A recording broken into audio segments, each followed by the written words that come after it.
Hi everybody, happy Monday. So we have our fifth session in poetry and we've been doing some really lovely work, so well done everybody. And today we're going to have a little bit of a go at starting to write our final poem. But before we do that, we're going to have a look at these two poems, she says. So spaghetti, spaghetti.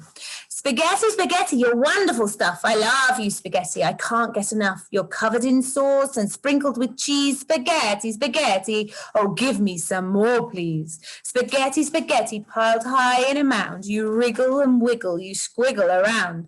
There's slurpy spaghetti all over my plate. Spaghetti, spaghetti, I think you are great. Spaghetti, spaghetti, I love you a lot. You're slishy and sloshy, delicious and hot. I gobble you down, oh, I can't get enough. Spaghetti, spaghetti, you're wonderful stuff. Now, what's nice about this poem is it's telling a story, really. It's telling a story about someone who really likes eating spaghetti. And then let's have a look at this one. The small ghosty. When it's late and it's dark and everyone sleeps. Shh, shh, shh. Into our kitchen, a small ghosty creeps.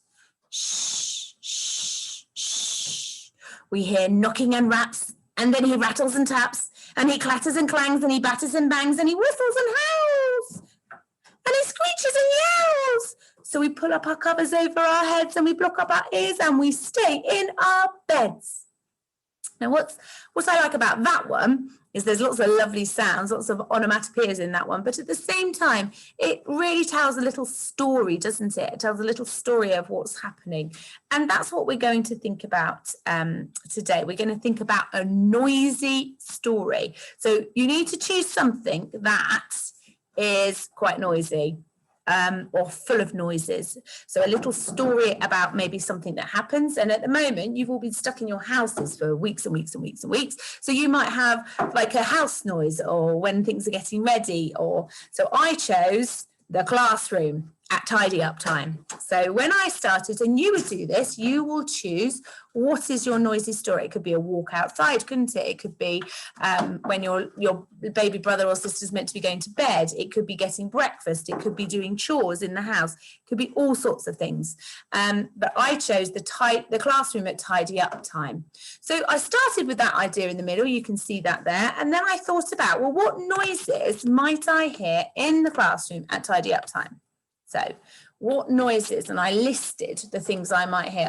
It'd be me saying things, it would be bags opening, spray spraying, chairs scraping, and children talking, and things dropping, and doors slamming. So I was thinking I would hear all those sounds. And then I said, the next thing, when you've had, so that's what you're going to do. You're going to think about your thing in the middle. You're going to write your ideas about what might be making a sound. And then the next thing to do is then turn around and say, okay, well, what is that I'm going to hear? So that's where I started thinking about my onomatopoeias. So I had the door slamming, bang, rattle, boom, things dropping, bang, ding, thud, boom, crash. Now, this is us thinking, so it doesn't have to be beautifully written. And, we are not at the point that we're publishing anything. So we're just getting our ideas down. And you'll see later, some of these ideas I used and some of them I didn't. Then I've got the things that I might be saying at home time, which is, what are you doing? Because none of you ever do what you're meant to be doing. Are you listening? Pick it up. Can you get this? Can you get that? Don't forget this. Don't forget that. Then your bag's opening and rustling. I've got zip and rustle. We've got children talking, so I did yak yak, chat chat, natter natter. So I did the double there. So starting to think about poem and rhythm and pattern. And then we've got chairs scraping, scratch scrape, and spray spraying, squirt squirt splash. So I was thinking along the lines of, what are those sounds that I hear? And that is what you're going to do today. So it's fairly simple, but lots of thinking and lots of ideas and collecting your ideas together to really think and have those ideas so that when you come to write your poem, you've got some ideas to look at. Okay, so your tasks today is choose a noisy story. So think about something that might be really noisy. Make sure you choose well. Choosing something tricky can make it harder. Then collect your onomatopoeias and phrases and rhymes and rhythms. like I showed you, you don't have to do it using the mind map. You might just write some lists. It's up to you, but I found it quite an easy way of thinking about it. And have fun with it. Enjoy it. Okay, try and choose something that will make everybody laugh. Who knows, like feeding time at the zoo, something, or something, maybe something that you have good experience of, so that you've got lots of ideas.